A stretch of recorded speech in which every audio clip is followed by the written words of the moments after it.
Hello दोस्तों, स्वागत है आपका हमारे इस YouTube चैनल पे। दोस्तों, कहानी को शुरू करने से पहले एक जरूरी बात, अगर आपने चैनल को सब्सक्राइब नहीं किया है तो पहले आप जल्दी से चैनल को सब्सक्राइब कर दीजिए ताकि आपको हमारी आने वाली नई नई कहानियों की जो नोटिफिकेशन है वो आपको सबसे पहले मिलती रहे। तो चलिए दोस्तों, बढ़ते हैं हमारी आज की कहानी की तरफ। हमें उम्मीद है कि आपको हमारी ये कहानी जरूर पसंद आएगी। रीता और आशीष का विवाह समय पहले हो चुका था।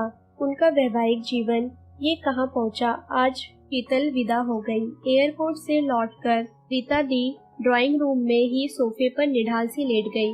1 महीने की भागम भाग के बाद आज घर बिल्कुल सूना सूना सा लग रहा था। बेटी की विदाई से निकल रहे आंसुओं के सैलाब को रोकने में रीता दी की बंद पलकें नाकाम थी। मन था कि आंसुओं से भीग कर नर्म हुए उन यादों को खरीदे जा रहा था जिन्हें 25 साल पहले दफना कर रीता दी ने अपने सुखद वर्तमान का महल खड़ा किया था। मुंगेर के सबसे प्रतिष्ठित मधुसूदन परिवार को भला कौन नहीं जानता था। घर के प्रमुख मधुसूदन घर शहर से ख्याति प्राप्ति वकील थे। वृद्धावस्था में भी उनके यहाँ मुंह किलो का तांता लगा रहता था। वे अब खानदानी इज्जत को सहेज कर रखे हुए थे, लेकिन उन्हीं के इकलौते रीना के बेटे शुभम कुल की मर्यादा के साथ साथ धन दौलत को भी दारू में उड़ा रहे थे। उन्हें संभालने की तमाम कोशिशें नाकाम हो चुकी थी। पिता ने किसी तरह वकालत की डिग्री भी दिलवा दी थी ताकि अपने साथ बैठा कर कुछ सिखा सके, लेकिन दिन रात नशे में धुत लड़खड़ाती आवाज वाले वकील को कौन पूछता है। बहू भी समझदार नहीं थी। पति या बच्चों को संभालने के बजाय दिन रात अपने को कोसती रहती थी। ला करती ऐसे वातावरण में बच्चों को आखिर क्या संस्कार मिलेंगे या उनका क्या भविष्य होगा, यह दादाजी समझ रहे थे। पोते की तो नहीं, क्योंकि वह लड़का था। दादाजी को चिंता अपनी रूपसी चंचल पोती रीता की थी। उसे वह गैर जिम्मेदार माता पिता के भरोसे नहीं छोड़ना चाहते थे। इसी कारण मैट्रिक की परीक्षा देते ही मात्र 18 साल की उम्र में रीता की शादी करवा दी गई। आशीष का पटना में फर्नीचर का एक बहुत बड़ा शोरूम था। अपने परिवार में वे अकेले लड़के थे। उनकी दोनों बहनों की शादी भी हो चुकी थी। माँ का देहांत जब ये सब छोटे ही थे तभी हो गया था। बच्चों की परवरिश उनकी बाल विधवा चाची ने की थी। शादी के बाद रीना भी पटना आ गई थी। रिजल्ट निकलने के बाद उनका आगे की पढ़ाई के लिए दाखिला पटना में ही हो गया था। आशीष और रीता में उम्र के साथ साथ स्वभाव में भी काफी अंतर था। जहाँ रीता चंचल, बातूनी और मौज मस्ती करने वाली थी, वहाँ आशीष शांत और गंभीर स्वभाव के थे। वे पूरा दिन दुकान पर ही रहते थे। फिर भी रीता दी को कोई शिकायत नहीं थी। नया बड़ा शहर, कॉलेज का खुला माहौल, नई नई सहेलियां, नई उमंगे, नई तरंगे। रीता दी आजाद पक्षी की तरह मौज मस्ती में डूबी रहती। कोई रोकने टोकने वाला नहीं था। उन दिनों चाची सास आई हुई थी, फिर भी उनके उमंगे कायम थी। एक रात करीब 9 बजे रीता फिल्म देखकर लौटी। आशीष रात 11 बजे के बाद ही घर लौटते थे, लेकिन उस दिन समय पर रीता दी के घर नहीं पहुंचने पर चाची ने घबराकर उन्हें बुला लिया। वे बाहर बरामदे में ही चाची के साथ बैठ मिले। कहाँ से आ रही हो? उनकी आवाज में गुस्सा साफ झलक रहा था। क्लास थोड़ी देर में खत्म हुई, रीता दी ने जवाब दिया। मैं 5 बजे कॉलेज गया था। कॉलेज तो बंद था। आपने एक झूठ को छिपाने के लिए रीता दी ने दूसरी कहानी गढ़ी। लौटते वक्त सीमा दीदी के यहाँ चली गई थी। सीमा दी आशीष के दोस्त की पत्नी थी जो रीता दी के कॉलेज में ही पढ़ती थी। आशीष गुस्से से हाथ में पकड़ा हुआ गिलास रीता की तरफ जोर से फेंक कर चिल्लाए, कुछ तो शर्म करो। सीमा और अरुण अभी अभी यहाँ से आए हैं। घर में पूरा दिन चाची अकेली रहती है। कॉलेज जाने का तो ठीक है, उसके बाद गुलछर्रे उड़ाती रहती हो, अपने घर के संस्कार दिखा रही हो। आशीष आपे से बाहर हो गए थे। उनका गुस्सा वाजिब भी था। शादी को 1 साल हो गया था। उन्होंने रीता दी को किसी बात के लिए कभी भी नहीं टोका, लेकिन आज माँ तुल्य चाची के सामने उन्हें रीता दी की आदतों के कारण शर्मिंदा होना पड़ा था। रीता दी का गुस्सा भी 7वें आसमान पर था।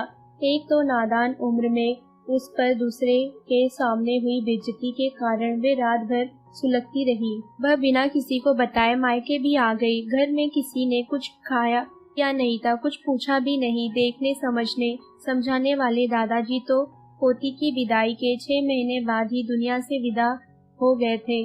आशीष ने जरूर फोन करके उनके पहुंचने का समाचार जान लिया, फिर फोन नहीं किया। 3-4 दिनों के बाद रीता दी ने माँ से उस घटना को जिक्र किया, लेकिन माँ उन्हें समझाने के बजाय और उकसाने लगी।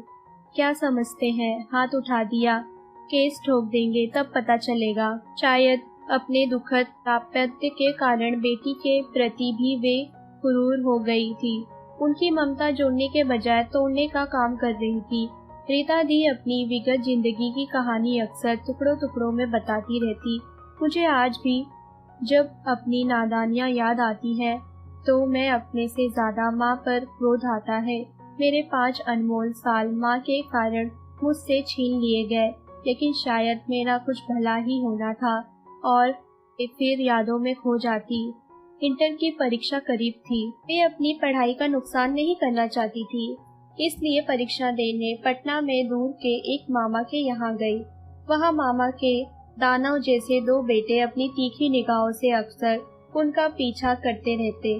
उनकी नजरें उनके शरीर का ऐसे मुलायन करती कि लगता वे वस्त्र विहीन हो गई है। एक रात अपनी कमर के पास किसी का स्पर्श पाकर वे घबरा कर बैठ गई। एक छाया को उन्होंने दौड़ते हुए बाहर जाते देखा।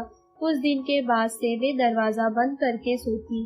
किसी तरह परीक्षा देकर वे वापस भी आ गई। माँ की अवैधानिक सलाह पर एक बार फिर से वे अपनी मौसी की लड़की के यहाँ दिल्ली गई। उन्होंने सोचा था कि फैशन डिजाइनिंग का कोर्स करके बुटीक वगैरह खोल लेगी, लेकिन वहाँ जाने पर बहन को अपने 2 छोटे छोटे बच्चों के लिए मुफ्त की आया मिल गई थी। वे अक्सर उन्हें रीता दी के भरोसे ही छोड़कर पार्टियों में व्यस्त रहती थी। बच्चों के साथ रीता को अच्छा तो लगता था, लेकिन यहाँ आने का उनका एक मकसद था। एक दिन रीता ने मौसी की लड़की के पति से पूछा, शांत जी, थोड़ा कोर्स वगैरह का पता लगाइए, ऐसे कब तक बैठी रहूंगी। बहन उस वक्त घर में नहीं थी। बहनोई मुस्कुराते हुए बोले, अरे आराम से रहिए ना, यहाँ किसी चीज की कमी है क्या? किसी चीज की कमी हो तो हमसे कहिएगा, हम पूरी कर देंगे।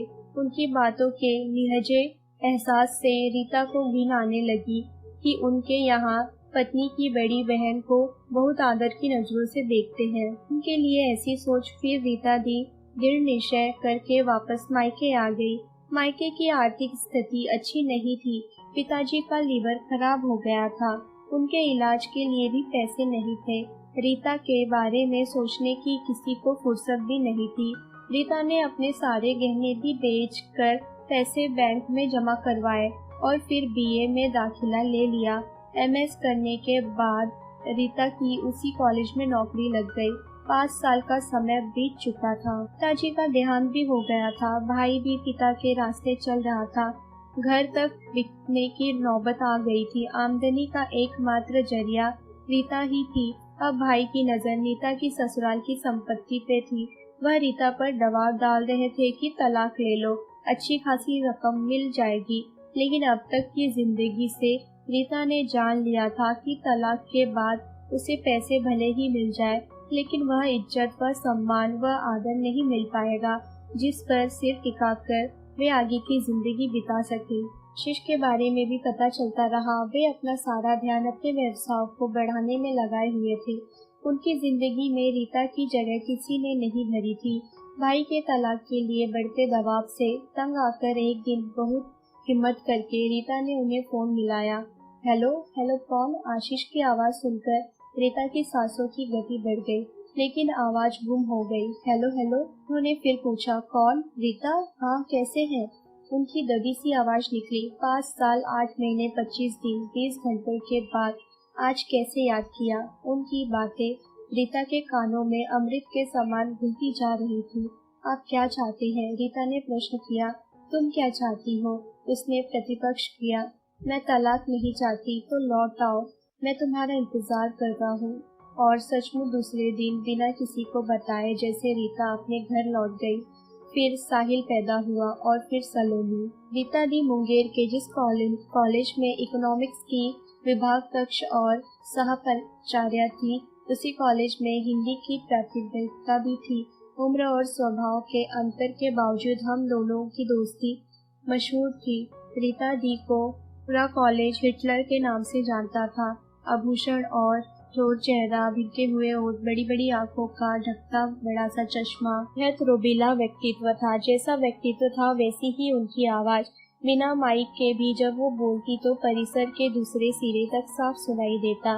लेकिन रीता दी की सारी कठोरता कक्ष में पढ़ाते वक्त बाल सुलभ कोमलता में बदल जाती। अर्थशास्त्र जैसे जटिल विषय को भी वे अपने पढ़ाने के अद्भुत कला से सरल बना देती। कला संकाय की लड़कियों में शायद इसी कारण इकोनॉमिक्स लेने की होड़ लगी रहती थी। हर साल इस विषय की टॉपर हमारे कॉलेज की ही छात्रा होती थी। मैं तब भी रीता दी के विगत जीवन की तुलना वर्तमान से करती तो हैरान हो जाती कि कितना प्यार तालमेल है उनके परिवार में। अगर रीता दी किसी काम के लिए बस नजर उठा दे, आशीष जी की तरफ देखती तो वे उनकी बात समझ कर जब तक नजर घुमाते साहिल उसे करने को दौड़ता, तब तक वो सलोनी उस काम को कर चुकी होती।